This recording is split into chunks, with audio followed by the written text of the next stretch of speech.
you, you're wrong. Fuck you, we're right. You have all made it to the dance. Because believe me, this is the dance.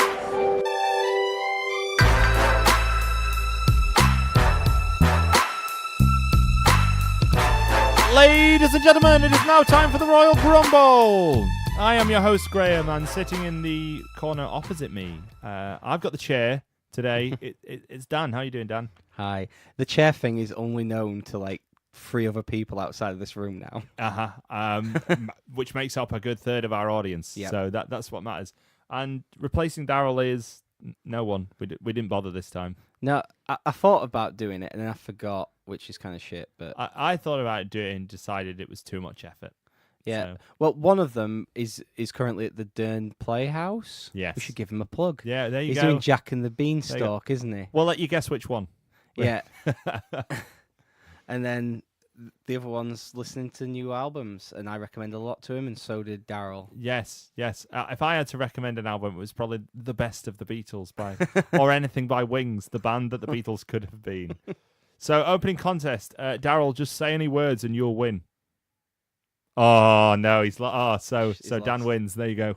Well done. Although Good. we should have digital Daryl just on standby. Digital Lawnmower Man Daryl. Lawnmower Man Daryl could still be here. I don't know which one. Throw to a selection in. It doesn't matter. press. Doesn't matter. It's a little Come on, work. It's a little catchphase for him. You know what I mean? Penis cast. There you go. That'll There we do. go. That works. Right. Speaking of which, Dodgy Wrestlers. He's gonna hate that we've talked about this without him. He should be devastated because this is right up his street. Michael Elgin's a bit of a knob, isn't Yeah. Yeah. So he? He's married. we should start a few years ago when he was on the Kevin Steen show. Yep. Have you seen this clip? No. I'd not seen it because I tried watching it at first, and it's the most boring of the Kevin Steen shows. And I was, It's Michael Elgin. yeah, but he tells a story where he got dared to piss on a girl, and he filmed it. And the girl at first, eventually, he persuaded her to say yes. And then as soon as he started, she started saying no. But he carried on doing it anyway because it was funny, and he filmed it. And Kevin Steen's just there with his face, like looking at the camera, just like, oh Jesus, like what's my show become? Terrible person. Yeah. So recently, what happened is earlier on this year, a female student or fan, I can't remember the exact detail, was allegedly assaulted by one of his trainees. She informed Michael Elgin of this, and he decided to do nothing. Yeah. He sort of did worse than nothing, though, didn't he? Well, Because nothing at the time. yeah, but then when she finally made it public what had happened, which was a few months later, he suddenly jumped into action, to which she goes, well, he wasn't this quick to jump into action a few months ago. Here's all the messages he sent me. Yeah. And then to further it even more, to show like what type of person Michael Elgin is, she had some messages he had with him recently about his tag partner, Jeff Cobb, who, like, I've not actually met Jeff Cobb, but I've been around him. And he seems like, and when I've watched interviews with him, he seems like the nicest guy in the world. Like, genuinely, like, no one has a bad word to say about Jeff Cobb. He's a guy who could murder you with his bare hands. He's a legit Olympic wrestler. Like, he's a big guy. But at the same time, he's a sweetheart. Everyone loves He him. probably shouldn't murder you with his bare hands, though, should he? And he sent messages to this girl saying about how Jeff Cobb had no respect for him as the top Gaijin, apart from Kenny Omega, and how he kept blowing him off to go hang out with War Machine instead of having sponsor meals and stuff. And Why wouldn't you want to go and hang out with Michael Elgin? yeah, I'd rather hang out with like War Machine. The to be honest. human equivalent of beige. Hello, I'm Michael Elgin. I'll call it like Michael Elgin in the ring. I was a fan of this. Like now, I can't. Like he's a shit, isn't he? He's just awful.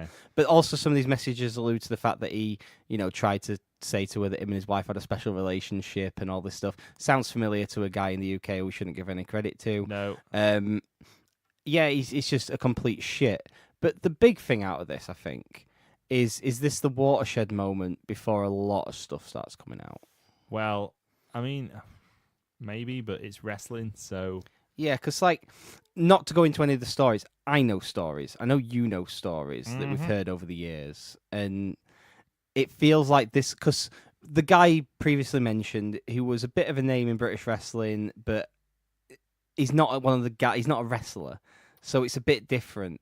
But this being a guy who's very well known and was well respected, for maybe this will be the start where some people start getting things revealed about them, and this show could be a lot different in a few weeks where Daryl actually breaks down because it's too much for him. I think Daryl could possibly introduce a segment every week if this sort of thing carries on. Who's been a shit? Who's been a shit? Turns out everyone. It's all in wrestling.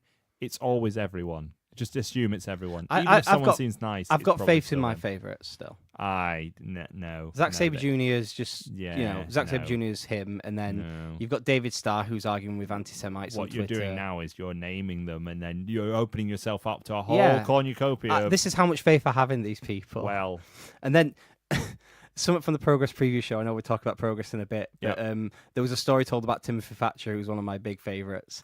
About he got asked why he didn't wear knee pads, and he's like, "Why would I put cushions on my knees? My knees are weapons." Isn't Timothy Thatcher a beer? Timothy Taylor? Timothy something? Timothy I'm not Thatcher? sure. Thatcher's Gold? No, Thatcher's Gold is a cider. Yeah. I think Timothy Thatcher is a beer. You're the big beer drinker at the moment. Well, I'm not that big a beer drinker. You got your advent calendar. Well, come on, all right. Let's move on. Progress is in Sheffield. The United Kingdom Championship is coming home to the United Kingdom. More importantly, it will be yourself and Daryl's first Progress show. Yes, it will. It will be our first Progress show. What chapter is this? It is 59. Is it? Gosh, 58, 59. Let me just think. 55 was outside the Palace. There's been 2 London shows after that, a Manchester show. Gee, if only you had access to some kind of limitless, catalogue of things that could possibly tell you what these things are. Do you like Chapter 59? Chapter 59. Whatever people say we are, that's where we're not. Yeah, there you go. Which Daryl especially likes. So, yeah, what do you think of that, Daryl? You like a bit of Arctic Monkeys, don't you? I still don't believe the hype. I still don't believe the hype. Oh, there you go, Daryl. That one's for you. Don't believe the hype. So, do you want to do a? Because I've been sending you messages to kind of fill you in on the gaps on the matches. Yeah. Because you don't really follow the Progress product, but I've gone on about it so much that you and Daryl felt the need that you had to come along to this one with it being in Sheffield. Yeah. So the match we've already mentioned is Pete Dunne versus Joseph Connors for the UK Championship. Joseph Connors. So that's plus side, Pete Dunne, UK Championship. Minus side, Joseph Connors, former what culture champion? Joseph Connors is all right. He's all right, isn't he? He's just all right, though. He's the only guy who gets a lot of storyline in the South Side. He's the only guy who... Yeah, well, that's because it's South Side. He was the champion for a year, and now he still carries around a toy belt that he claims is the Southside World Title. He's the only guy that we've booked. So you think about it, that used to be a special agent, didn't he? Yeah. Look, I'm Special Agent Joe Connors with my... He used to be a bit chubby and have short hair. And he used to have short hair, be a little bit chubby, out. and he had the worst singlet you've seen. Wasn't it red, black, and white? I think. I can't remember exactly. Maybe I've made that up in my head. But the point is, little Joey O'Connors, Joey OEO, Joey Connors, he's challenging for the UK Championship. I can't see any way past Joe Connors here. Easy, definite win. Definitely going to happen. Well, that match came along because when Pete Dunne did his big promo after losing the Progress Championship, where he kind of didn't really apologise, he got in the ring and said, "I've done some really bad things over the last year.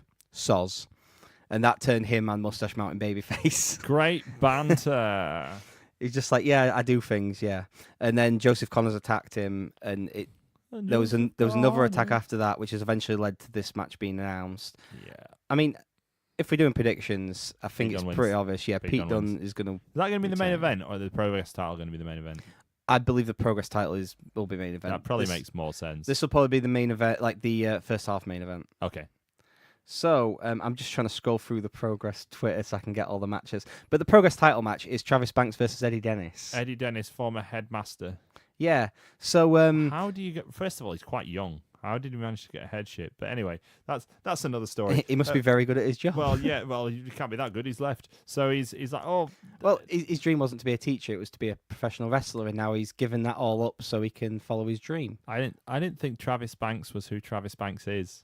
Who did you think I don't know, but I saw the Progress preview show. I was like, oh, that's Travis Banks. Okay. Travis Banks is fucking brilliant as well. Yeah. There's a guy you can compare him to, but we don't mention his name on this thing because, forever don't mention that guy. Okay. But he's very... It's easy to say. He's in the Dynamite Kids mold. Oh, yeah, definitely mention the Dynamite. Why, he doesn't pay Sky bill? Bloody hell. Travis Banks, Virgin Media customer. Travis Banks, BT Sport enthusiast. The Kiwi Terminator, he gets called sometimes in Progress. Travis Banks, who's got a Now TV pass. But the Eddie Dennis story has been really interesting, and I don't think he'll win the title here, but I feel like they're going to do big things with him. So he turned on Mark Andrews at Chapter 55, who he's teamed with for years and years, like legitimate best friends. Mark Andrews is in the triple threat, isn't he? Yes, Mark Andrews on the show as well. Yeah, I just wanted to reassure myself that he's there. Eddie attacked Mark Andrews after his title match with Travis Banks in Manchester, and also attacked Travis Banks because he tried to save him. And when Travis Banks tried to get a match with him, he said, "I'll only face you at Championship because it's ridiculous. I've not had a title match, even though I've been here since Chapter 6. Yes, I saw that on the old Progress preview show. So yeah, they gave him a title shot, and that'll be on the Sheffield show. Travis Banks, he's got a lot better as well since he's gone full time, because he's been able to go in the gym more and really work on stuff. So I think that match will be really good and surprising. Good. Progress tag titles: the new tag team champions, the Grizzled Young Veterans, because they say it the full way, which is James Gibson and James Drake. There you go. Versus Mustache Mountain. I saw half of this match at Manchester a few months ago when this was supposed to be the match, and then Joseph Connors attacked, and then Pete Dunne made a surprise appearance to make it a 6-man tag. But this will be sounds like a better match. This one will be good, but that also had a DQ finish. Oh, well, whereas this, I think, will get a proper finish at least. True. But this will be a lot of fun, and I'm expecting Trent Seven to be very funny before the match. And Zach Gibson's fucking brilliant. I know we're all supposed to hate him, but he's so good at what he does. He's pretty good. He is absolutely brilliant. But yeah, they won the tag belts from CCK on the last London show. Yeah, which one of CCK's injured? Is it Kid Lycos? Kid Lycos. That's what I thought, yeah. Yeah, again. Kid Lycos again, sadly. Yeah. He broke his wrist before, and now he's dislocated his shoulder, and it sounds like he's going to be out at least until April. Man, that dude does not catch a break, does he? I know. It's really bad as well. Just whack he's someone else so under good. his mask, it'd be right. Just Sin Cara him. Well, we got Jonathan Gresham in his place at Fight Club Pro last week. Yeah, do someone because better. that's the original CCK. Yeah. But I don't think it'd make sense to put him under a Lycos mask. Quickly scrolling through. Let's talk about the triple threat match. Chris Brooks, Mark Andrews, and Matt Cross, who doesn't age. One of these things is not like the other. One of these things is not quite the This same. will be Chris Brooks' first singles match for Progress. Really? Yeah, he's only ever tag matches. So So this is his first singles match. He's got 2 announced for Progress coming up, because they're doing a show next week in London where he's against David Starr. This match will be a lot of fun, I'm guessing. Chris Brooks is a very, very good performer. He doesn't get enough credit 'cause he's always in the tag team thing, but whenever I've seen him solo, he's always been amazing too. I like Mark Andrews. Yeah, Mark Andrews is always brilliant. And Matt Cross was on the best season of Tough Enough and got out 3rd. I saw Matt Cross at Corporation last year. He wrestled. I assume he wasn't wrestling. I assume he was just there. He's ridiculous for a guy. Anyone want the Resilience t-shirts? Does anyone want a t-shirt with Austin Aries' face on it? I used to tag with Eric Stevens. He was the FIP champion. Can you tell I'm selling my Ring of Honor DVDs? They're available on eBay now. You can find them. Starting price $0.99. Winner earns a championship 8-man scramble. Yeah, this is a clusterfuck. Yeah, so it's Chief Deputy Dunn versus Chuck Mambo versus Pastor William Eva versus Jack Sexsmith versus Mark Davis versus Kyle Fletcher versus Primate, who's only making his second Progress appearance, his first singles one, and Spike Trivet. I know 2 of those people. So Deputy Dunn and Jack Sexsmith, who I heard on Radio 5 Live the other week. Yeah, Deputy Dunn, No Fun Dunn. He doesn't got that. Yeah, Chuck Mambo is a surfer guy who he's legitimately his character. Like it's not a character. That's who he is. It's kind of weird. Okay. Pastor William Eva looks like Jesus. There you go. Next. Yep. But it's not Jesus from the UK tournament. It's a different Jesus. No, a different Jesus. There are many Jesus. They have feuded, I think, in another company. Jesus. Many Jesus along the British wrestling scene. Spike Trivet comes out in a shirt that says "King of Strong and Stable Style." That's all I need to know. Next. Yeah. Primate is a guy who's an actual monkey. Next. Yeah, he's a monkey. And then Kyle Fletcher and Mark Davis are Aussie Open tag team who've... No relation to Stephen Fletcher and Stephen Davis. So the thing with these two or Darren Fletcher and Darren Davis. I don't know if there is a Darren Davis. I saw Kyle Fletcher in a pre-show match for Fight Club Pro earlier on. Is he the one from New Zealand? They're both Australian. Sorry, you're in Australia. Yeah. So the next month after he was in the pre-show, they did a match with him versus Mark Davis, and Kyle Fletcher got a small reaction because he'd been in the pre-show before. Mark Davis got 0 reaction. They got a full-blown standing ovation by the end of their match because it was absolutely ridiculous, and they've since become this ridiculous tag team all over the place. Bonza. Kyle Fletcher's awesome. Mark Davis though he's just a big Australian bloke who's strong, likes rap music, and does the sickest pile driver I've ever seen. Nathan Jones. What? Terrible. Let's not compare to Terrible Nathan Jones. Terrible cough. Sorry. He does a pile driver where Is he the Colossus of Boggo Road? No. Okay. He does a move called Close Your Eyes and Count to Fuck, which is named after a Run the Jewels song. See what he did there? He's used the swear word. Person laid on the funny. back, pick up their legs, He's and from that describing the move, position, ladies and yeah, gentlemen. from that position, lifts them up off of the ground into a pile drive position and pile drives them. That's not very nice. Yeah, I saw him do it to Kaylee Ray on last Friday. Oh, come on, yeah, man. that Don't was do that. that was a really good match actually. And then we've got Chris Ridgway making his second Progress match. Again, he's a guy who's not as well known. He's a very underrated guy, but he's very, very good. Versus Flash Morgan Webster, the early man of Progress, who hasn't won in a long while, but is also very entertaining. I've heard of him. Yeah, So, and cool. then we've got the Doug Williams Open Challenge. Yeah, and Who could it be? Who could it be? I genuinely don't know. My guess isn't happening because he's Who's in going America. to be in the costume today? There's a so- time trumpet reference for anyone. Doug Williams had an absolutely outstanding match in Manchester with Joe Coffey that surprised everyone, and he's 25 years in the business and can still have really great matches. At the end of the day, right, after 25 years in this business, he can still go. You know what I mean? Matt Veteran, 25 years. At the end of the day, I right, miss, after I miss 25. Keith. Maybe he could be the man to. Maybe it's Daryl. Hold on, where's Daryl? Daryl has got the most ring experience out of the Is it three of us. We Daryl? talked about this. We did suggest putting him up, didn't we? Yeah, Daryl's had the most ring experience. I've only ever done manager and cornerman stuff. He's been on the same roster as Sterling James Keenan and other people. Technically, That's crazy, isn't it? you know when you start to think about it like that. Technically, he was on the same roster as those people. Wasn't he on the same card as Jimmy Jacobs once? I don't know if he was on that card. Pretty confident he was. He might have been. Yeah, I'm pretty confident he was. But then, compared to each, our careers, mine, I was on the same bill as Sykes and Havoc, and Did Sykes also turn up for that one? Or Shabazz. did Sykes just ring announce and then beat someone Sykes at the end? did ring announce, I think. And did he hit someone at the end? No, he didn't. He didn't do the Sykes then. I was Lee Chaos's cornerman against Havoc in a title match at the Sun Castle in Skegness. Excellent. Yeah, and then my other one, which was with Brad Flash and Shabazz. Brad Flash. And then your career. I was an announcer twice. Oh yeah. Once I was a if I ring count announcer. announcing, then I've been on shows with quite a few decent people. Well, once I was a ring announcer, and once I was a ring announcer and commentator, and I had to watch our dear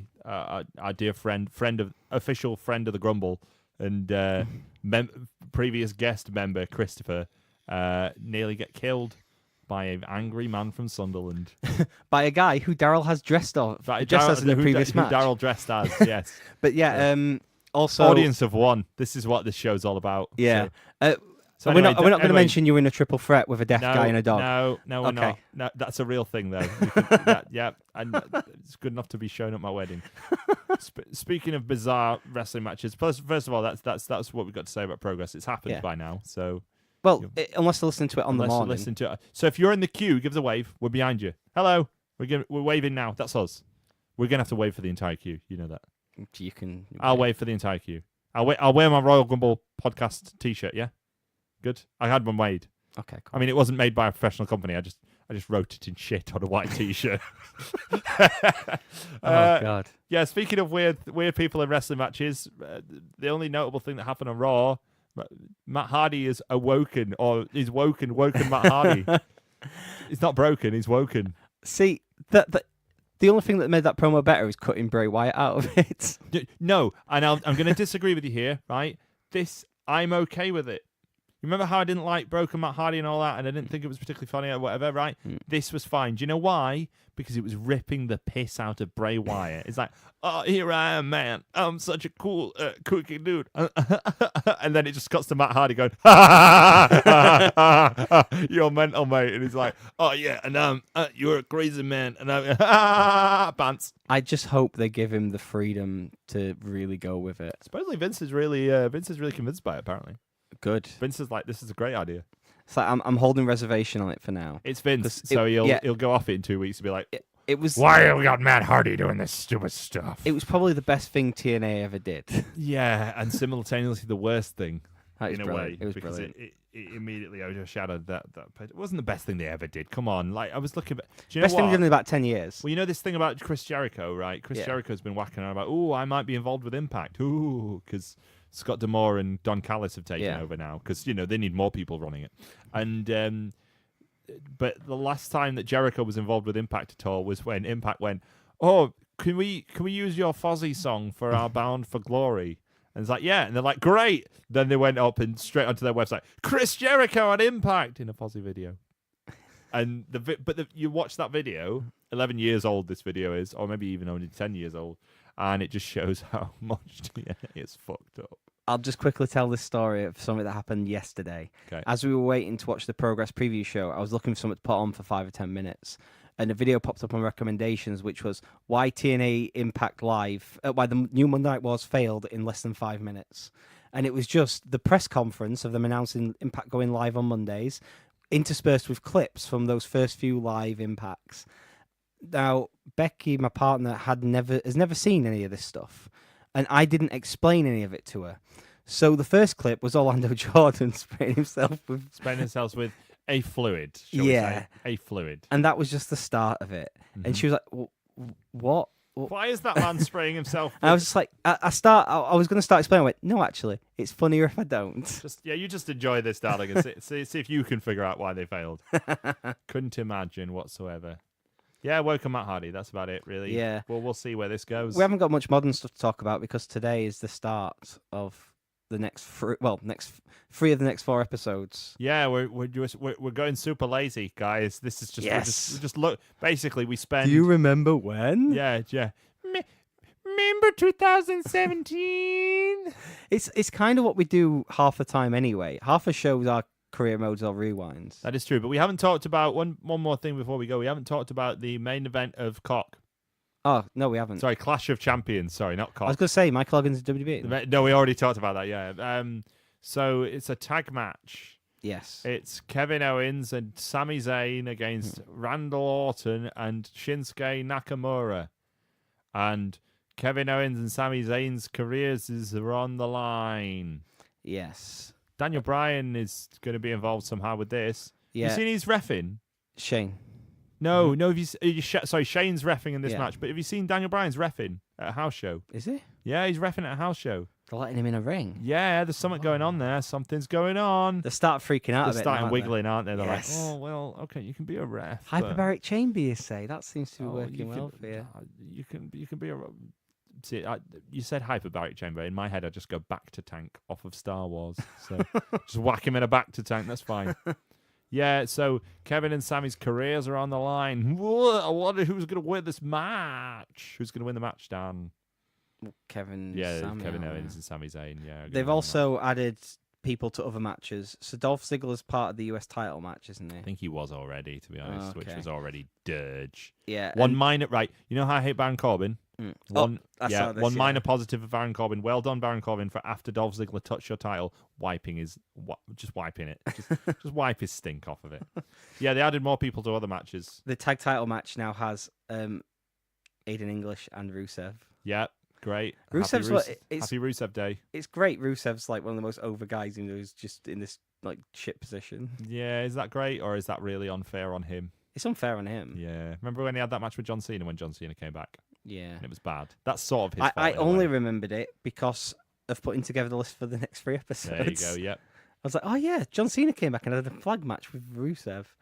And who no else has been added reason. to stuff? The The women's match is now a lumberjack match, basically. a lumberjill match. So, well, I Should don't know be if a they call lumberjill it your lumberjill anymore because that's a little bit, you know what I mean?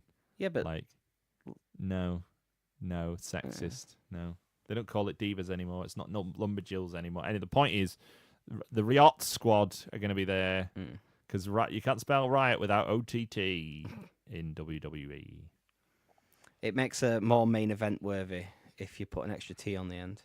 This show looks like an episode of SmackDown, and I bet in fact hasn't there actually been a SmackDown with Sami Zayn and Kevin Owens against Randall? I believe so, yeah. Yeah, not long ago, maybe 2 weeks ago. But it's okay because Shane's going to be the bloody referee, mate. This is what people want. Has it changed your mind on whether you're going to watch it or not? No, I'm still not watching it.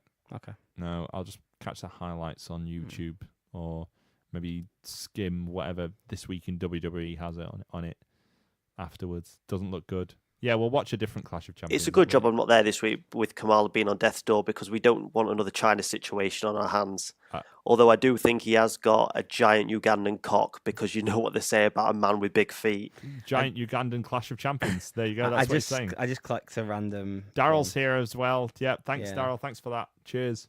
So we need to do the year review, don't we? Yes. Let's review that year good. Let's review, yeah.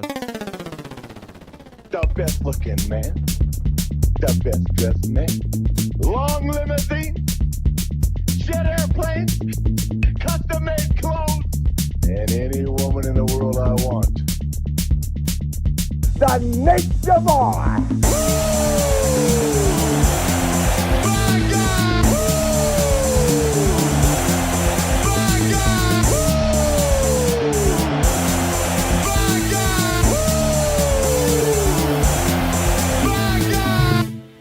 Sorry, I got really into that one. I enjoy it.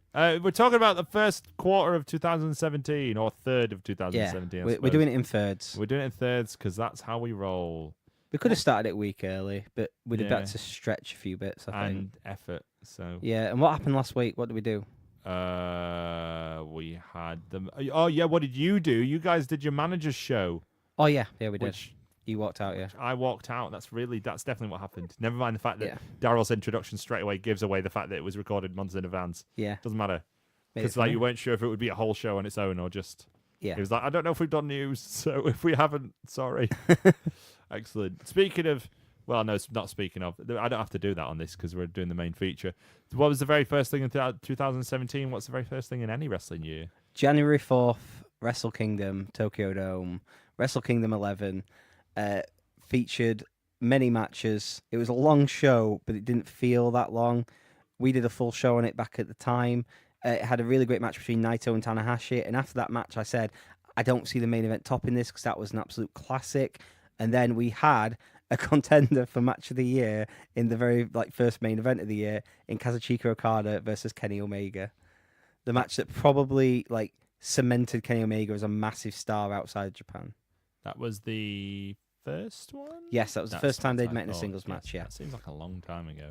Yeah, I think it went 40-something minutes. Something daft like that, yeah. Yeah, it was a long match, but it was just absolutely outstanding. Thinking back to it, some of the spots in it, Kenny Omega doing the massive moonsault to the outside, where he went through the table, and just... this match is absolutely amazing, even still. I've been trying to put together my top 5 or top 10 list for the year, and decide... I've had to say, I can't include all 3 Omega Okada matches. I can only include one. Okay. And I think I know which one I'm including, but I'm not going to spoil that because I'll probably do it as a thing on the show at some point. Okay. But this match was absolutely outstanding. It was that thought of just, how is anything going to top that this year? It was just such an outstanding match and led to so many things throughout the year as well for both competitors. Jericho Omega going to be better than it? No? No? Well, you don't think that slow old Jericho is going to be better than... big old Okada. Omega Jericho will be good, but it won't even be probably the third best match on the card, I don't think. Well, it won't be the second best. I think the main event will be the best. Yeah, I got that. But then the four-way junior heavyweight title match. Yeah, but Kushida, Hiromu Takahashi, Will Ospreay, Marty Scurll. Yeah, I think Will that'll. Ospreay though, innit? So. Yeah, but. Yeah, well, I don't like him anymore, do we? He used to be our boy. You remember back on this day, he was our boy. Not a boy anymore. He's trying to rehab it, but been de-boyed. No, it's too late. Once you've been de-boyed, you can't re-boy.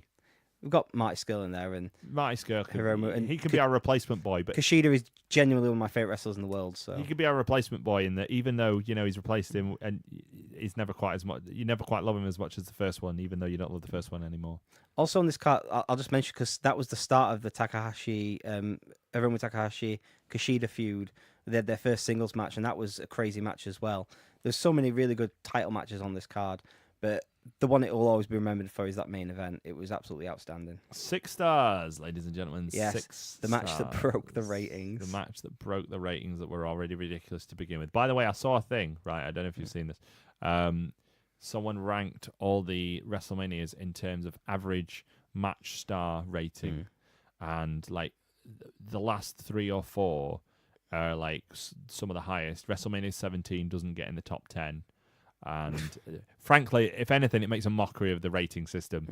So as if this 6-star match didn't already make a mockery of it. The argument and the is further match later on won't more. Rating on a curve. That would be the argument, I guess. What? Because even though, like, if the whole show's good, technically it should bring a lot of the rankings slightly down because the whole show's good, so the rankings have to be slightly lower to make up for it.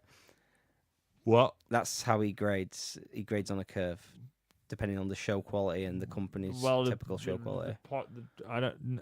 No, he's lying.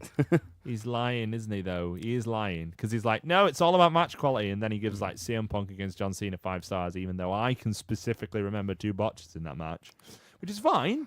I don't have a problem with that. Yeah, but even with the botches, that match is fucking special. Well, yeah, which is fine, but it's special because of the context. The match itself, not a great match.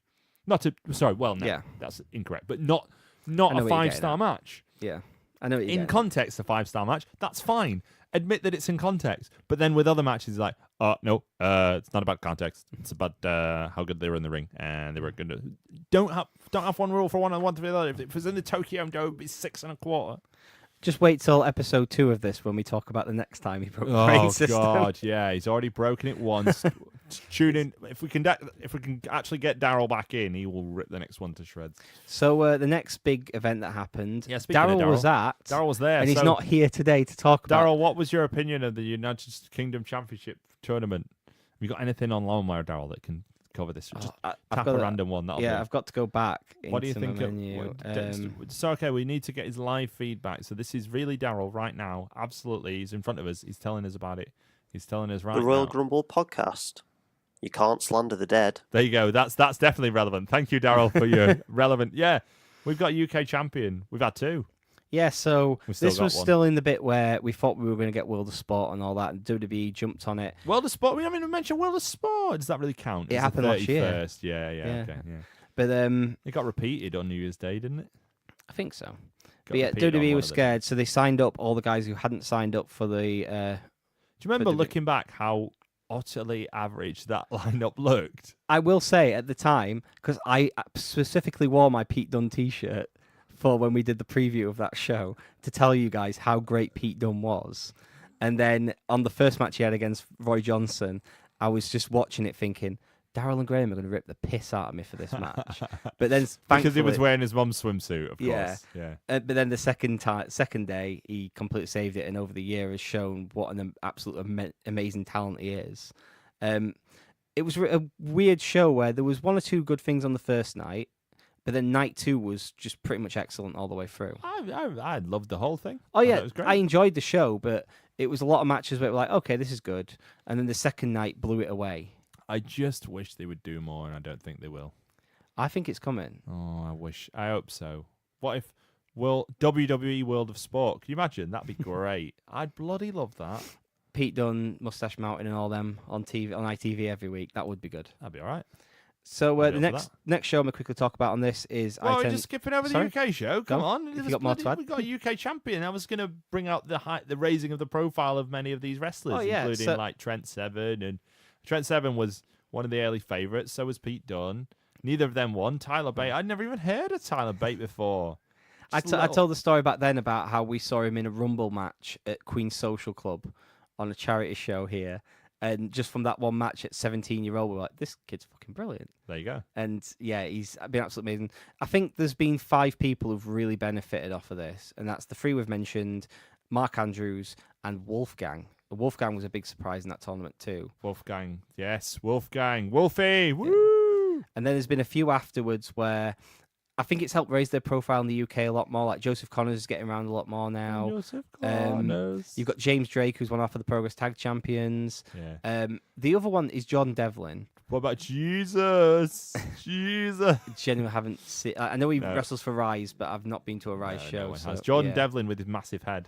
Yeah, but then he's become one of the standout performers in Fight Club, and I don't think he'd have gotten that opportunity if it wasn't for the WWE tournament. Probably not. But it's good that he did because he's fucking brilliant, even though he's got a massive head. With his giant head, yeah. Yeah, he's got a big head. He's my favourite Easter Island statue of all of them. He's my favourite. I love all the chants like "Big Head, no fans."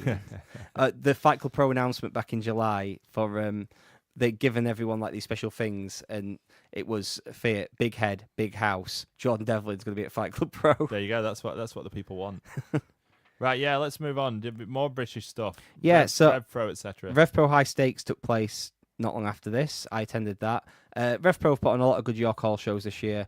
This match had two really good standout matches. It was Zack Sabre Jr. versus Marty Scurll in a 45-minute like slow burning technical masterclass, and then the main event of Katsuyori Shibata, who I'm going to talk about quite a bit later on, versus Matt Riddle for the British title. And this match was absolutely outstanding. And it makes me remember every time I see anything of Shibata, just like, oh, I miss Shibata. But we'll talk about that more in a bit. We sure will. Shibata with a little sitting down and in ring and that. Yeah. He's all right. I fucking miss Shibata. I really do. I know you do, mate. Moving from there to NXT San Antonio. This is first takeover of the year. Yeah, These are always good. First takeover of the year, as usual. Takeover was better than the pay-per-view the night after.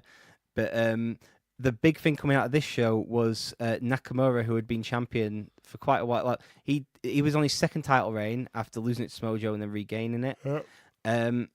Lost to Bobby Roode in this match in the main event. Yeah, Bobby Roode getting over with his glorious theme music and 6 months into his NXT run, winning the title. That was the big takeout from that show. And then the next night was the Royal Rumble, where things happened. Some stuff happened. Hey, Dan, who won the Royal Rumble? I mean, if I didn't have the note in front of me, I wouldn't remember either. We had this.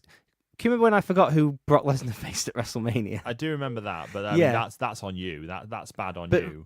But forgetting who won the Royal Rumble, yeah, that's which worse. I definitely didn't do before I wrote these notes out. No. But Randy Orton eliminated Roman Reigns at last to win the Royal Rumble match. Yeah. Remember, Roman Reigns came out at number 30 to one of the best reactions of the show. I remember that more than everything because they always build up number 30, especially now. It's like, who's number 30? Roman Reigns. Boo! Way! Take that, everybody. There was stuff in this match like Goldberg featured in the Royal Rumble. A bunch of people were trying to pretend that Kenny Omega was going to be there. Do you remember that? Yeah. Wasn't even possible. No. Well, there was a big thing at this time whether Kenny Omega was still signed with New Japan. But even if he was, but even if he'd not re-signed, which he had, but even if he'd not, his contract wouldn't have run up until after the Royal Rumble, so it was never possible. But another big thing in this match was Roman Reigns eliminated The Undertaker, leading to what eventually happened. Leading to what I called was going to happen at WrestleMania. But we'll get to WrestleMania. Also on the show, John Cena defeated AJ Styles for the WWE Championship. Fucking great match. We debated this show where I preferred one of their previous matches, whereas I think you at the time said this was better. I haven't been back and watched them, but I did prefer this one at the time. Yeah. I love the SummerSlam one as well, but I really love this. I thought the SummerSlam one was the best one. But think about this: we've had two really excellent John Cena against AJ Styles matches now. Could you have thought that even a year past when AJ Styles made his WWE debut? Would you have expected that? No, I wouldn't have expected them, especially not by WrestleMania that year when he lost to Chris fucking Jericho. Speaking of Chris Jericho, also on the show featured Kevin Owens defeating Roman Reigns in a title match with Chris Jericho suspended above the ring in a shark cage. Shark cage, the first and not the last. It was when WWE really started getting into shark cages technically again. It was a second, wasn't it? Yeah, so we'd had Authors of Pain with Paul Ellering in the shark cage 2 months prior to this, and then they brought it back out because, you've bought it, you need to use it. You know, like in Rick and Morty where they land on that planet and the planet's everything's on a cob? Yeah. It's like for a little while they went, blah, blah, blah. In a shark cage. Oh, look, Paul Ellering in a shark cage. Oh, hey, look, Chris Jericho in a shark cage. If it was Vince McMahon that promoted the recent War Games match instead of Triple H, it'd have been, and before they get in the cage, each team are in shark cages. There's 3 shark cages. This is going to be great. We'll put spotlights on them. The Undisputed Era in a shark cage. It's the Authors of Pain. In a shark. I think you can see where this is going, ladies and gentlemen. But this was like the peak of Kevin shark Owens cage. and Chris Jericho. Jericho. Jumped the shark cage. A little bit. Yeah. But that Are you proud of me for that one? That was January. Yeah. We're steamrolling through. January. February. Bit of a shorter month. There's only 3 bits to talk about. The New Japan New Beginning shows happened in the beginning of February, where the British title was defended in Japan for the very first time. When Katsuyori Shibata defeated Will Ospreay in a fucking brilliant match. Yeah. Will Ospreay's had 2 title matches for Rev Pro this year. 3 if you include his Cruiserweight title match. He's lost all 3. And he lost them all. But yeah, this was a really great match and led to what happened a month later. Also on this show featured Okada defeating Minoru Suzuki. And this was a match that was built up the month prior and the night after Wrestle Kingdom when Suzuki returns New Japan. And Suzuki offered something completely different to Omega. And again, had a really great match. And this was as we got onto the run of Kazuchika Okada having just ridiculous main events every month. Like and this is the theme I was going with Okada, modern day Ric Flair, like in terms of match quality as champion over and over again. Yeah, he didn't drag one out of Bad Luck Fale though, did he? So he got a good match out of Bad Luck Fale. He got a good match out. What about the other one he had a match with? Who else did he have a match with? I want to Evil? say Evil. He had a match. Yeah. That was all right too. Right, It was on the level of the Fale match. But every other match he's had has been like 4.5, 5-star or more. Yeah. Let's not beat that one yet. Yeah, We've got Evil plenty to go. Yeah. WWE Elimination Chamber, because Randy Orton's won the Royal Rumble, so his mate's got to win the Elimination Chamber. Yeah, and then remember shortly after this. Well, yeah, Bray Wyatt won the Elimination Chamber 2 weeks after John Cena won his Flair record equaling title. Yeah, it was like, right, now that I've won it, it's time to drop it again, and then never get maybe he did get a rematch. I don't remember. I don't remember him getting a rematch. Yeah, I don't think he's had a rematch yet. He probably no, because he went into the Miz feud after this. Yeah, I think he might have had a rematch like the week after, but it got broken up or something. But yeah, and then Randy Orton was like, "Oh, I don't want to have a fight with you, Bray Wyatt." They did the good thing when they're changing the title in Elimination Chamber of having the champion beaten before the last 2. Which I always appreciate because it creates a good atmosphere where everyone's like, we're going to get a new champion now, and they get a bit of a match after that. So Bray Wyatt pinned John Cena, leaving him and AJ Styles. People crossed their fingers and hoped, but it wasn't to be. Bray Wyatt wins the match. Yeah, we will talk more about Bray Wyatt later. Let's just all remember that Bray Wyatt was a champion, a world champion in 2017. It's one of those things, like genuinely, like unless I'd have done this research, I'd have forgot about Bray Wyatt's thing, but then I'd have been I'd have been horribly reminded a month later. You sure would. One other thing happened in February that is worth talking about. The Festival of Friendship. February starts with an F. Well, you know what else starts with an F? Festival. You know what else starts with an F? Friendship. You know what else starts with a F? Fuck, he's just murdered him. Yeah, all right then. Let's do that. Works. Yeah, that works. That's fine. So the Festival of Friendship was one of my I think it was probably my favourite segment on Raw this entire year. I don't think anything's really come close to being as good as the Festival of Friendship and how it was all played off. We haven't even mentioned the fact that, because it plays into this, we haven't even mentioned the fact that Goldberg was back in the Rumble. Oh, shit. And no. Oh, yeah, I did mention Goldberg was in the Rumble. Okay, well, I'm mentioning it now. Goldberg was in the Rumble. Yeah. And then Goldberg was like, hey, I'm Goldberg. It'd be cool to have a title match, wouldn't it? Well, that's coming up after this. Yeah. But the Festival of Friendship was the culmination of a very long storyline between Kevin Owens and Chris Jericho, including the Shark Cage match. That was a big part of it. Shark Cage! Where Chris Jericho put on a big show for his friend, gave him gifts, a sculpture, a painting, all sorts of stuff. Brought Goldberg out for him, which we talked about last week. Goldberg out for him, Dan. They're not the same thing. The only down point of this thing, Goldberg not actually getting into the ring. Goldberg didn't make it into the ring. Yeah. But then the ending moments of this segment where Kevin Owens finally gets, listen, I'm sorry, I've got a present for you, and gives him the new list, and then how Jericho plays it off with, why's my name on this list? And then he lists the slow reveal, and then the absolute destruction of Chris Jericho after it. This was WWE at its best in terms of its modern storytelling. It was so good. It was good because it was a long-term angle that was paying off, and then had a logical... Well, progression, not conclusion, really, but a logical progression. Ask Vince McMahon if he's happy with the conclusion. Yeah, I guess we really will have to ask Vince McMahon. We'll get back to that, I think. Yeah. So, yeah, that led to WWE Fastlane at the beginning of March. You know what else F stands for? Fastlane in March. Fastlane. Which isn't a month beginning with F. No. But there was 3 things worth talking about on this. So, first off, the match of the night, which at the time we all decided was match of the night and everything. Neville versus Jack Gallagher. Can you remember this match? No. It was fucking good. I'm pretty sure Neville and Jack Gallagher don't remember Yeah. it. Is Neville coming back yet? Have we heard out about Neville? Is he still Gandoon Still quiet. Toon? Yeah, he's keeping quiet. He's buying Newcastle. That's it. There. Royal Grumble exclusive. Neville buys He needs Newcastle. to work off all the cheesy chips he's been eating while he's been back home. Neville buys Newcastle. You heard it here first. Neville and the True Geordie and Kevin Keegan and that guy from AC/DC that's a Newcastle fan are making a consortium. There you go. Are making a consortium to buy Newcastle. But yeah, I thought it was just worth mentioning that match because it was fucking great. Also on this show, Roman Reigns becomes the first person to pin Braun Strowman. Yeah, that's mad, isn't it? Bloody hell. Can you remember how angry we were at the time? Yeah, it was a bit stupid, wasn't it? It was fucking stupid and it didn't make any sense. Like, why even book the match if that's the only way? I mean, Braun wasn't even the Braun he is now.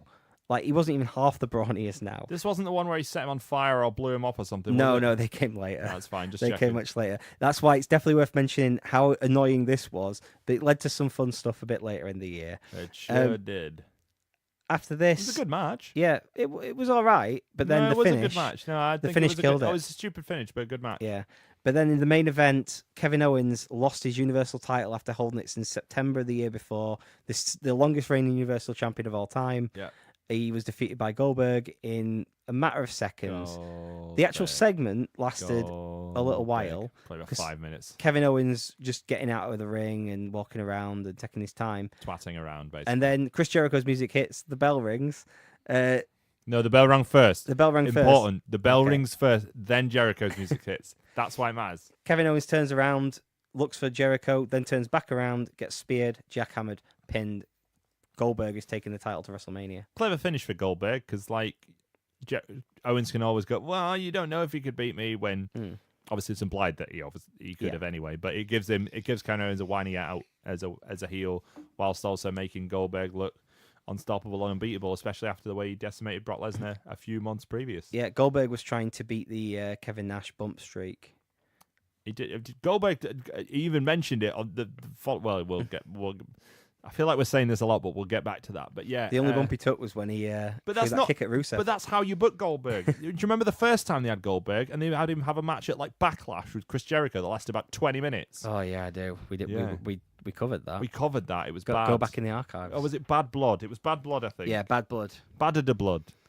So it was Single D by then. The original one was Badder to Blood. Yeah. This one was Single D, Bad Blood, which they brought back and then got rid of.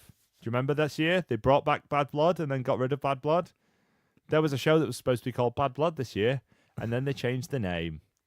Oh, that one. We'll get back to that one on another show. See you next week or the week little after. Surprise for you all. There's a little puzzle. Which show was supposed to be Bad Blood and wasn't? So the next show I want to talk about quickly is Ring of Honor had its 15th anniversary this year. It's crazy to think Ring of Honor has been going 15 years, but then that's like my entire indie fandom is it's based crazy on to them. think that Xavier was Ring of Honor's champion at one point. Remember that? Good old Xavier. I remember him losing the title and a certain fucking goon in the front row jumping up and then remembering. remembering. Best check my stopwatch. Yeah. Yay! But on this show, Christopher Daniels won his first Ring of Honor World title after all these years against Adam Cole. And if you want to see Christopher Daniels in a Ring of Honor Straight Shooting Series DVD, you can buy it on eBay now. I think the current price was £10.50. Limited edition rare. It's deleted. And also on the show, the Hardys were on it because the Hardys were in Ring of Honor at this point. point. And if you want to see Jeff Hardy's debut for Ring of Honor, you can buy Death Before Dishonor. You do want to see Jeff Hardy's debut in Ring of Honor. Do you remember why I sent you that? It's so good. Do you remember Will-O the Wisp. No, he didn't wrestle as Will-O the Wisp, although he did bring the match. Do you remember why I sent you Jeff Hardy's Ring of Honor debut? Because when you were the 1PW, you meant to set up as this thing, but when you were the video editor for One Pro Wrestling or 1PW as they were often known, which I thought I'd give you enough time, but I haven't. No, there we go. There you go. When you were the video editor, I don't know your money. There you go. Right, for them, they brought over Joey Mercury. Yeah. Or Joey Matthews, he also went. And you weren't allowed to use WWE footage, so you had to use any footage that you could find of anything. And no one had anything except me, who had a copy of Death Before Dishonor, in which there is a triple threat match between Jeff Hardy, Joey Matthews, and Crazy K. Yeah. Crazy K, a.k.a. Jeff Hardy's protege, who won the match. Oh, dear. But anyway, yeah, that's why you needed footage of Jeff. And yeah, the fans shat all over him and told him to fuck off. Yeah, so the Hardys defeated Roppongi Vice and the Young Bucks in a triple threat, no holds barred match to win the Ring of Honor tag titles, or to retain them, I should say. Retain them, yes. The other thing that happened in March, because March was a bit of a slow month, but the New Japan Cup happened. It was an elimination tournament which featured a few good matches. It featured the surprise of Kenny Omega returning and losing to Ishii in his first match back. Yeah, got paggered, didn't he? Yep. But the big thing was, it was the almost culmination of years long of building of Katsuyori Shibata's redemption in New Japan, where he finally won the New Japan Cup, defeating Bad Luck Fale in the final. After going through Ishii as well in the tournament, an absolutely outstanding match, because they always have outstanding matches. But Shibata winning the final to get a title shot in April at Sakura Genesis against Okada. And this seemed to be like the culmination of everything Shibata had done all these years. There's a really great YouTube video. I'm not going to go through it. The Redemption of Katsuyori Shibata, go watch it. There you go. Search for it now. Yes. Then we get into April, and April was WrestleMania. April Mania. Which was it WrestleMania Play Button this year, or WrestleMania Sun? WrestleMania Sun. It was Sun, yeah, because it was Florida, wasn't it? Because they were back at the camping... Citrus Bowl. The Citrus Oink, Bowl. oink, oink. Which team plays there? Does a team play there? The Miami Dolphins. Dolphins, maybe? Dan Marino. Yes, Dan Marino explicitly. Is it Orlando? No. Orlando don't have a team, do they? Yeah, but where's the Citrus Bowl? It's not in Miami, is it? It's in Orlando, yeah. Yeah. Oh, there you go then. No, well, so- the Orlando Pirates. I think it's Tampa Bay Buccaneers are up the road, so is it a college team? I think it's a college team. Okay. Yeah. But anyway, before Ring of Honor, there was so many events happening outside. The only one worth mentioning right now, because otherwise we'd go all day, is Ring of Honor's Supercard of Honor happened. And on that show featured a ladder match between the Young Bucks and the Hardys, where the Young Bucks won back their Ring of Honor tag titles finally. Featured a ridiculous spot where they jumped over, like, one of the Young Bucks got knocked off of one ladder onto another, which also toppled him onto the ropes, where he did a flip to the outside onto one of the Hardys. And that was the only ladder match the Hardys did all weekend. Psych! Yes. Boom! They were at WrestleMania. The Hardys were back at WrestleMania. Yeah, the fact the Hardys did this match, and it was a ridiculous match. The fact they did this, and then one night later did what they did, Just is rocked crazy. up at WrestleMania. Yeah. So straight after this, NXT TakeOver Orlando happened, which featured Aleister Black's debut against straight after the Ring of Honor, just to clarify. Yeah, against Andre Cien Almas. Featured a surprise appearance by Drew McIntyre. Drew McIntyre. Yeah, Who my boy. was supposed to be on the Evolve show that night, but instead got written out at the beginning of the show by getting attacked by Keith Lee, so he could jump in a car to get to Here I NXT. am on Evolve, and no, my knee. It's like, oh, That's what happened. I kind of just signed with WWE, so see you later. He's like, here I am on Evolve. Hold on. I have to go now. My planet needs me. Also on the show, No, Drew McIntyre died on the way back to his home planet. triple threat tag match between Authors of Pain, DIY, and The Revival. Oh, yeah, that was great, wasn't it? Yeah, that was an elimination tag match where the Authors of Pain beat both teams, but absolutely outstanding match. And then Bobby Roode defeated Nakamura once again to retain the NXT title in what would be Nakamura's final performance in NXT. Yeah. What a bag of bastards. And then we got to WrestleMania itself. WrestleMania. So excuse me, there's a joke that people expect in here, and WrestleMania has just finished. Now, there good we go. stuff. We can finally That's it. talk about it. There you go. Yeah, finally. So the first match of the night on the actual card, because as Austin Aries knows, the pre-show doesn't count towards DVD sales. Yeah. Haha. Both Austin Aries and Neville, both currently absent from the company, are very aware of this. I don't like making fun of Neville, but Austin Aries seems a bit of a twat. So, Yeah. personal experience. I'm letting personal things get. And also, just look at him. Just look at him speak to people. And also that time he put his knob in Christy Hemi's face. So, just remember that he did that.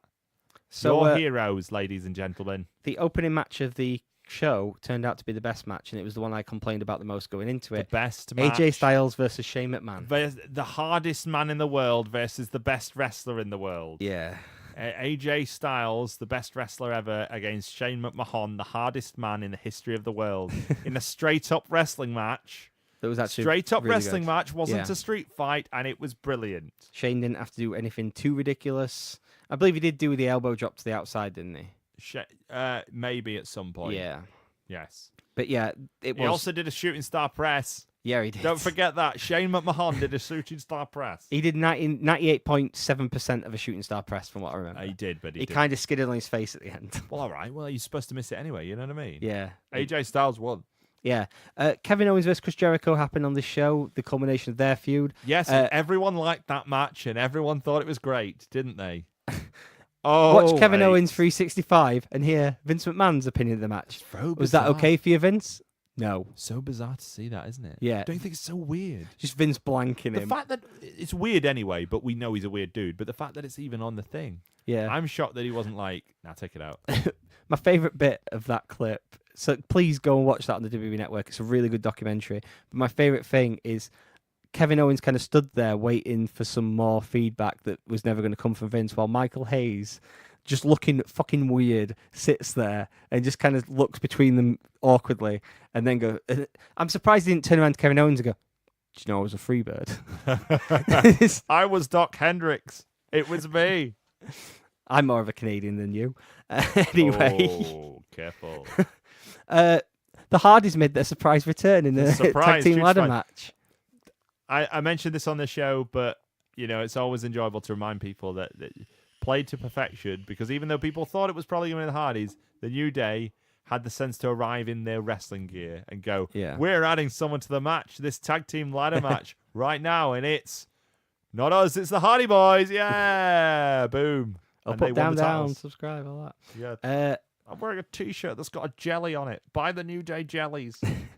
The next thing that happened on this show, John Cena and Nikki Buy Bella. the New Day condoms. New Day blocks. New Day blocks. Buy the New Day jewelry.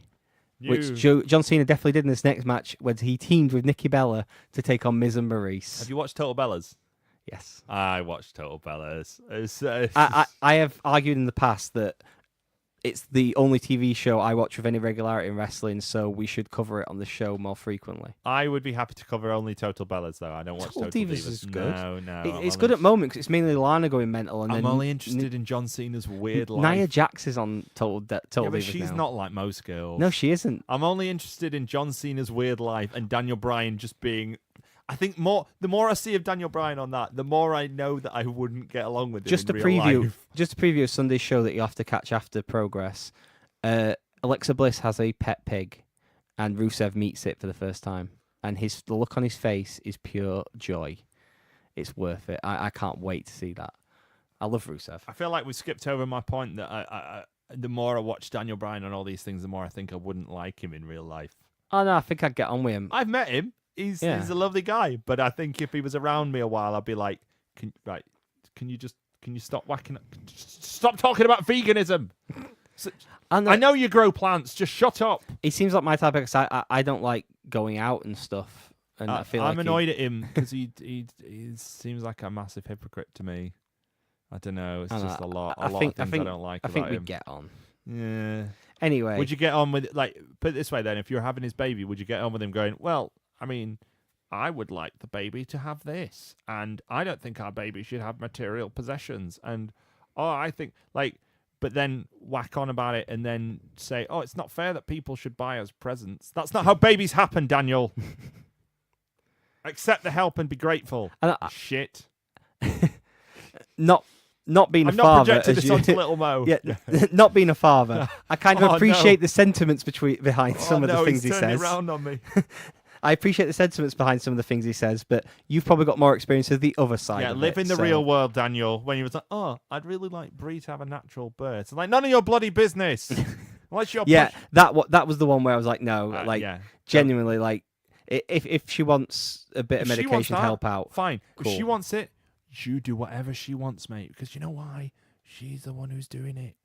The only thing I'd veto is the pool birth. Well, I mean, I don't want to stand there with fishing net. Yeah, I know it's kind of vain, but I don't want to stand there with fishing net. But that's her choice, not his. Yeah. He was like, doctor. Oh, well, you're not a doctor. You're a birth person. Or so, what was it? It was a birth person. Something something. Birthing guru. It was something like that. Yeah, birthing guru. It wasn't a doctor. It was a birth. It was more like Dr. Gillian McKeith. Oh, fucking hell. It was the Dr. Gillian McKeith of birthing, and it was like, our birthing guru says to have a natural birth, you have so, and I'm like, just fucking let her have what she wants. She's giving birth to your child. Stop risking your health.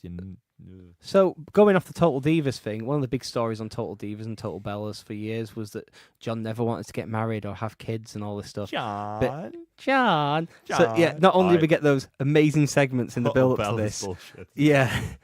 But Still phenomenal. the match itself, which was everyone knew what was going to happen at the end.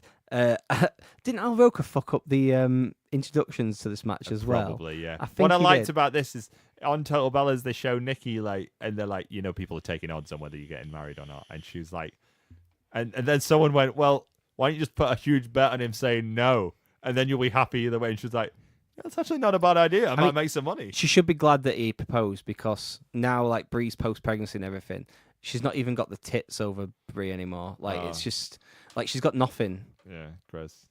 Move on. Yeah, I hope I've guilted you there. She's proud of him. She paid for them, so Yeah. she should be. That's the exact line she uses on the show. Yeah. But, so yeah, John Cena proposed to Nikki, and everything was great. in Is the that world. the only proposal in wrestling history where wrestling fans weren't total dicks? Yeah, I know. Even despite that the was fact the that, biggest surprise. Even despite the fact that WrestleMania fans generally hate John Cena, Yeah. I have to give them the props. I didn't hear any no chants. I didn't hear anyone being a knob. Generally, actually worked out all right. Yeah, that was all right. What the hell, right? I've seen one over at, like, live, but that Was was it when Green Lantern fan proposed to his girlfriend at Raw? No, God no. And then she said yes, but then didn't. She said yes in front of the crowd and then fucked him off afterwards. He was probably busy stalking someone else as well at Raw. Oh, personal stories coming out again. Next match, though, was an even bigger spectacle. Everything's fine. It was Randy Orton versus Bray Wyatt. God, this was a spectacle in the way that, a huge shit is spectacle. You know what would work? If we had a projector. Projections! More spooky things! Every time Bray Wyatt goes to the corner, a new projection appears like by Bugs. magic. And that worked because, like that, Bray Wyatt lost the title anyway. Yeah, this wasn't good. It was the second worst thing Bray Wyatt and Randy Orton did, I think. Yeah, probably the second worst. Yeah, let's move on. Goldberg versus Lesnar happened. This was an amazing match. I stand by this match was amazing. It was, so we were really worried about it because, like, as much as the We Survivor just Series didn't know match, what to expect, did the we? Survivor Series match happened, and we were pleasantly surprised because they didn't give it much. They give it Survivor short Series match, time. which again, I reiterate, Yeah. was the best match of 2016.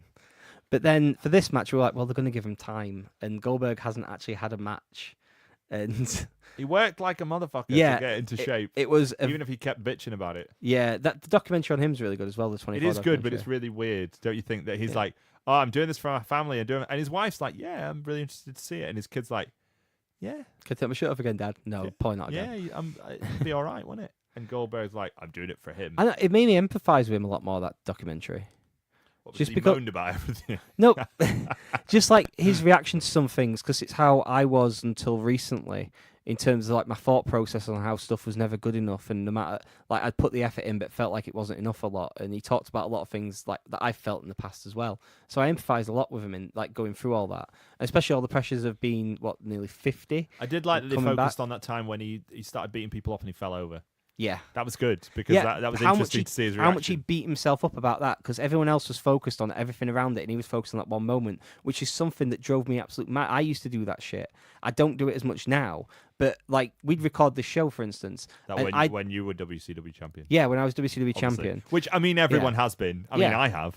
So I beat David Arquette, and he Jimmy beat me the for a King. week later. Who's the guy? Jimmy King? Oliver Platt, yeah, Jimmy King. Jimmy King, that's right. I couldn't will remember if it was crown Jimmy you. I couldn't remember if it was Jimmy the King or Jimmy King. But yeah, like we in the past, this is how like personally got me on that stuff. We used to record shows, and there'd be one little thing that no one fucking would remember, but it'd play in my head for like 2 weeks, and it'd drive me insane, and I could empathise with that with him and how much effort he put in. It made me appreciate this match even more. It wasn't that time we had no audio, though, was it? Yeah, boom, ha, got him. Back me up, Daryl. Oh, he's not here. Oh, No. sorry. But yeah, I'll just apologise. Lesnar won the title back and is still champion to this day. Yep. And it was a good match. It was good. And then we got the main event of Roman Reigns versus The Undertaker. Which wasn't a good match. No, it It was wasn't. just a dull match, really, wasn't it? And It's- considering all the other matches that Roman's had this year have been Yeah. pretty good. Yeah, it's just that thing, like every year that he came back, it was now getting to the thing with The Undertaker, like, you should have stopped at Lesnar. Yeah. Well, That as he should have stopped, been. though, we don't know. He's going to be back Yeah. on Raw, isn't he? Even though they did the big ceremony for him at the end, it was kind of cool, but Yeah, just like the other time they left his gloves in the ring. Yeah, but they actually focused on it this time. They did. That's true. So that was WrestleMania. And, of course, with all this, you can go back through our archives and listen to it. We did a big show on WrestleMania at the time. Quickly, next on, Rev Pro Epic Encounter, which was only my second time ever seeing Kenny Omega live. The Young Bucks did a quick UK tour, taking in Discovery Wrestling, Rev Pro, Fight Club Pro, and Over the Top Wrestling in Dublin, which they claim is their favourite crowd of all time. He was against outside of England. It was the Elite versus Leo Rush, Ryan Smile, and Shane Strickland.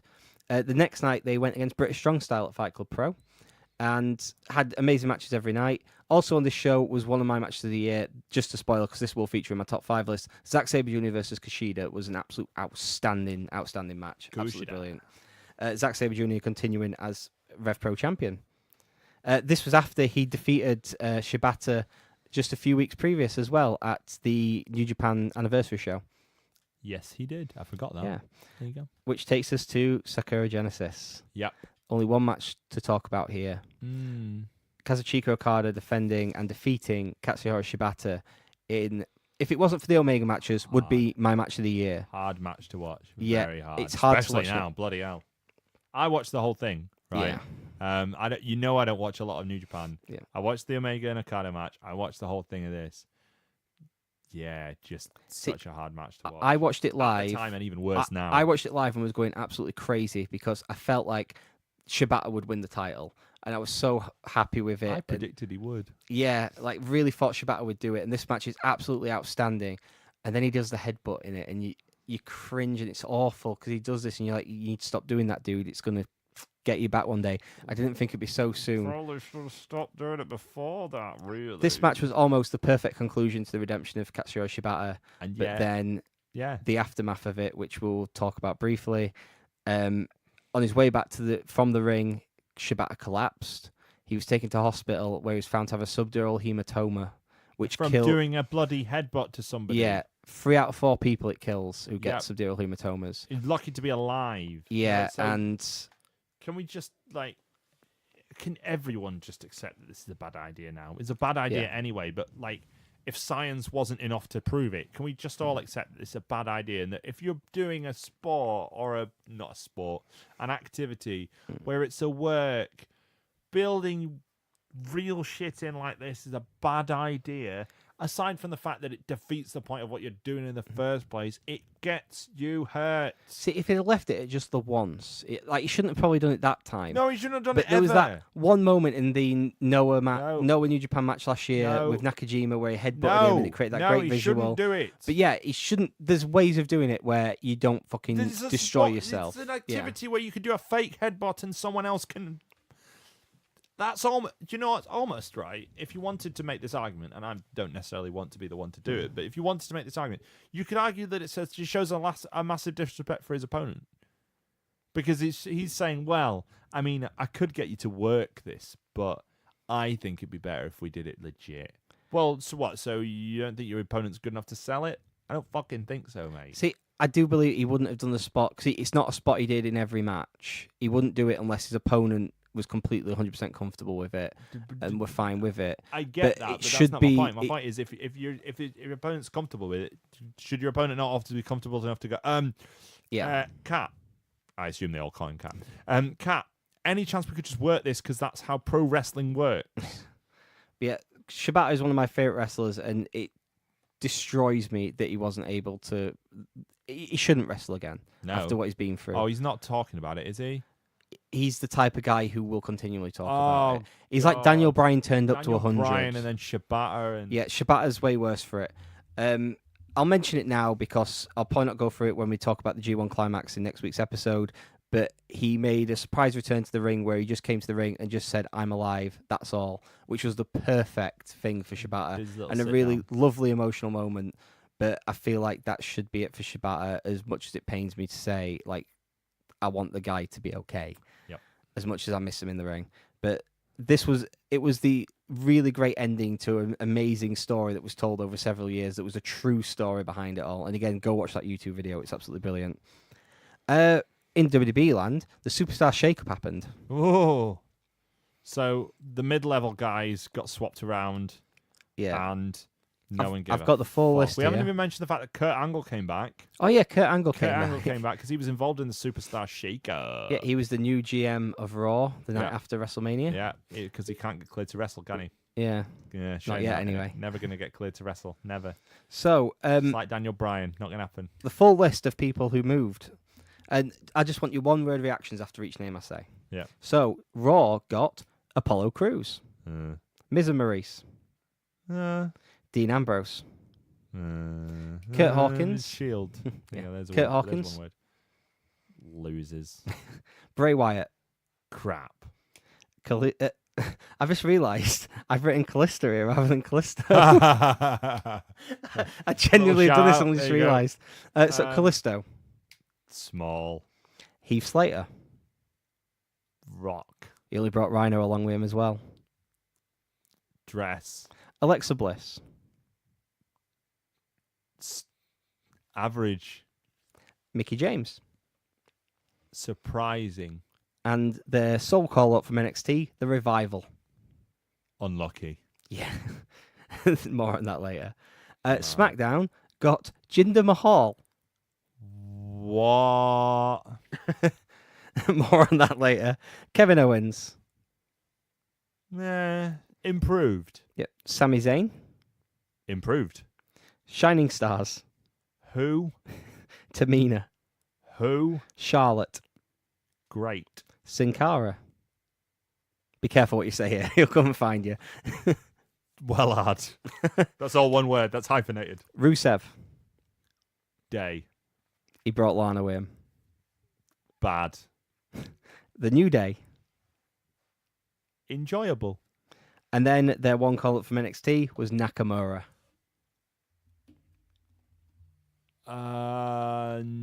Underwhelming. Probably fair to say. Some of that is his blame, though. I'm going to go out there and say some of that is on him. Because can you name me all the great matches he's had after the Sami Zayn match?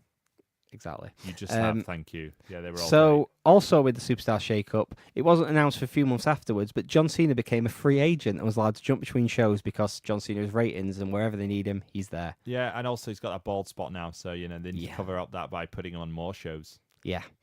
The last thing we've got to talk about is WWE Payback, and I'm sure you remember all the amazing moments from this pay-per-view.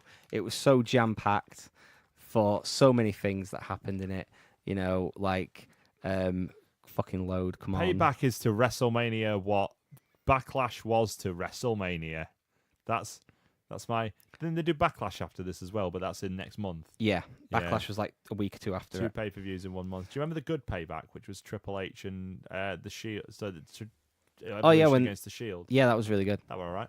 So on this show, in the pre-show, Enzo Cass defeated Gallows and Anderson. So it's a Raw show. This, just to clarify. Yeah. Chris Jericho defeated Kevin Owens by submission.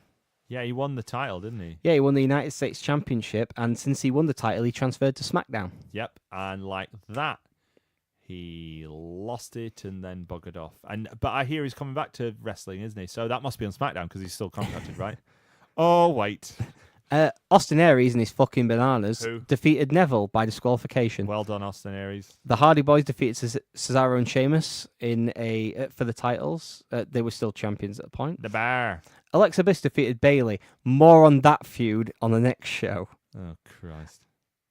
Also on the show, Seth Rollins defeated Samoa Joe in their long-awaited match Yeah, the during their match that feud. was supposed to be on supposed to be on Fastlane actually, wasn't it? Yeah. It was supposed to be on Fastlane, but Seth's got his injury again. I'm going to talk about the main event first, and then I'll go back to talk about the other thing that we need to talk about.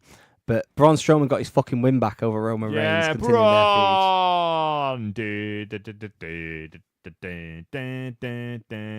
He's quite tall, isn't he? Yeah, he chokeslammed Reigns onto the broadcast table. What a lad. Reigns speared Strowman for a near fall, 2 Superman punches, but then Strowman did the lifting arm triangle choke and running power slam to get the win. Braun. What a guy. Yeah, Braun Strowman, and we'll talk about more about their little feud as the year progresses. But to close off the show, we need to end it on such a high note. Yeah. 3 words. House of Horrors. House of Horrors. House of Horrors. House of Horrors. The House of Horrors. Was originally for the WWE title. Can we remember that? Yeah. Was originally for the WWE title. Was Randy Orton still a champion at this point as well? Yeah, Randy Orton was champion still at this point. Yeah, he was due to lose it to but someone then else. Bray went over to Raw, and it happened on Raw. And that's Randy Orton just lent to Raw apparently. So this was crap, wasn't it? So I'm going to read the full thing as it is on Wikipedia, because I don't want to remember this match, so I have to do this. It was a no-holds-barred type match that began in the House of Horrors, which was a house in St. Louis, I believe. Yeah, somewhere like that. Well away from the arena, and it was nighttime, even though it was daytime outside the arena, which is where the crowd first started to shit on it. Nighttime. It could only be won by pinning or making the opponent submit in the ring or by forfeit. Yeah. Even though it started across the country. In the House of Horrors. Orton broke into the house and Wyatt attacked Orton. Into the House of Horrors. Orton and Wyatt fought throughout the house and into the kitchen. Sorry, not Shark Cage. Into the kitchen where Wyatt pushed a refrigerator onto Orton. I remember that, yeah. Wyatt then stole Orton's limousine and drove to the arena. Buggered off in his car. The limousine, which was the car from fucking Back to the Future, obviously. The driver who just sat there, by the way, let's not forget. Randy Orton was like, right, keep the meter running, mate. I'm just going to go and fight someone in this house. That driver is almost as bad as the cameraman that sat there while Randy Orton burned down Bray Wyatt's house. Yeah, that happened. Oh, we've not even talked about that for February, when Randy Orton actually tried to kill a man. Yeah. And set his house on fire. So the Seth Rollins Samoa Joe match happened, and then Bray Wyatt arrived at the arena and performed his full entrance, but then as the lights came on, Randy Orton appeared and attacked Wyatt. Randy Orton was like... The only cool kind of moment in that entire Randy Orton was like, you should have got an Uber, mate. These old-fashioned limousines, no good. The Singh brothers then appeared and attacked Orton, who managed to fight them off. Orton performed an RKO on Wyatt, only for Jinder Mahal to attack Orton with the title belt he had stolen from Orton on the previous episode of SmackDown, and Wyatt then hit Sister Abigail to pin Orton for the win. That part had happened as well. And that leads into the event. On next week's show. That was probably the worst feud of the year. Let's just... Despite being relatively short. Yeah. It was built up, and it was built up to a logical conclusion, and then they went, oh, we've still got an extra week. Have Randy say he doesn't want to fight him. That'll really throw people off thinking that they're going to fight. It's like saying, how do we end this feud? With fireworks? No, I was thinking of just shitting in my pants, but not a big amount of shit that you can notice. Just for me. Just do more. Just add more shit on top of shit. Yeah. What a great show. What's your feeling of the first third of this year? WrestleMania is now forever too long. I don't think we're ever going to get a WrestleMania that I'm going to be happy with the length of again. I think this year's was better than fucking 32. That's for sure. This is the year where I've been fully like WWE. I pay attention to it, but I'm more about my New Japan and my indie wrestling stuff. And this first half of the year definitely fucking showed me why. Like the UK Championship were good though. The UK Championship was good. Enjoyed that. But then thumbs up for that. Nearly everything else WWE produced in this first half of the year was kind of lackluster. The problem is most of what they're doing now is just a bit disappointing, isn't it? Yeah, they're very good. Why? Slightly disappointing. Because if you've got too much of a good thing, eventually it just becomes more of the same. Yeah. And actually, if you've got too much of a not very good thing, it just becomes shit. Taking it back to the beginning of the year, same as it ever was. Same as it ever was. That should actually be our theme tune. Can we license that or something? David Byrne, he won't mind, will he? Big Dave. Try and catch him when he's on his bike. Can we ask Kermit the Frog for his version? We should do that. Right, I think we're done with the year. I don't want to talk about 2017 for 1 week. Yeah, let's get back to it next week. Yeah, let's get back to it next week. I'm done with this part. Thanks for listening to Royal Grumble. Don't forget to go to facebook.com/Royal Grumble. Follow us on Twitter @Royal Grumble Pod. Find us on iTunes if you haven't already. Give us a rating and review. Don't forget to go to YouTube. Search for us on YouTube. We are Royal Grumble, but we've not got. The reason we don't use licensed music anymore is so hopefully sometime we can get some ad money from that shit. That's what we're honest. Like if you want us to do any sponsorship or anything, just tell us. Like we're whores. We'll do it. Good. I don't even care.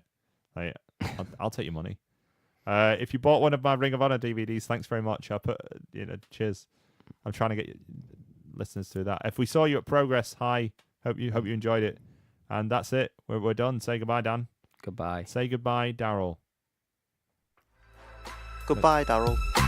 See you later.